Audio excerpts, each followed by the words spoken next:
right here on Hip Hop Connection. We got a really special in-studio guest. He is a rock jazz pianist doing big things. I am so happy to have him here, and I'm just gonna let him do what he does. The one and only ELEW.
Wow. ELEW, man, welcome to the show first and foremost, man. Glad to have you here on Hip Hop Connection. Tell us about that last piece you played. Yeah, that's a tune. First of all, thanks for having me. That's a tune called Mr. Brightside, and it's by a rock band known as The Killers. Okay. Yeah, definitely. Hotness, man, hotness. So, rock jazz. Rock jazz, yeah. That's what you do. Why have you chosen to do rock jazz, and what is it that you try to bring to that particular genre? Well, there's so many layers to it, so I'll just start putting stuff out there and you'll check out what's going on. Okay.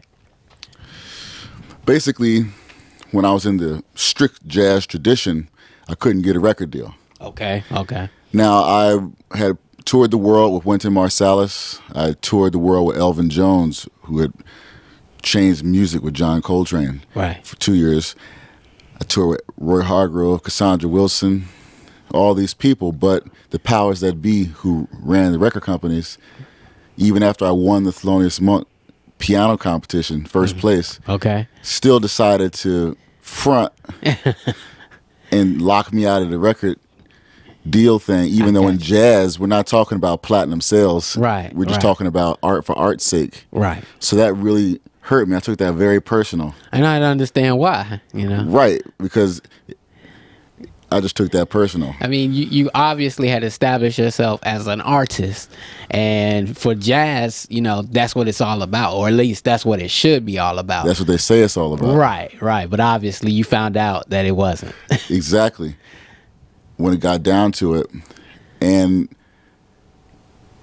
any reason, even though they never gave me one, whatever reason that I could try to imagine would be the cause behind something like that, no matter what I could think of, still held no weight to the music, because it's like, this is about the music. Lifestyles or petty animosity has nothing to do with the flavor and with the tradition and all the things that it's supposed to be about. So there was that situation that I was in all through my 20s. But I was doing it kung fu style. You know, I studied with the masters. To develop the styles, learn how to take the beatings, all that kind of stuff, And then the next thing happened. I started noticing that certain people who were in the jazz world started openly saying that swinging, or, you know, this type of groove of jazz that we call swing, was less important to them, and they had their own philosophies that they started grafting into the music. And they started bringing rock tunes like Radiohead and Bjork and stuff like that into the music. And the point here is that they were getting record deals with Warner Brothers and Sony.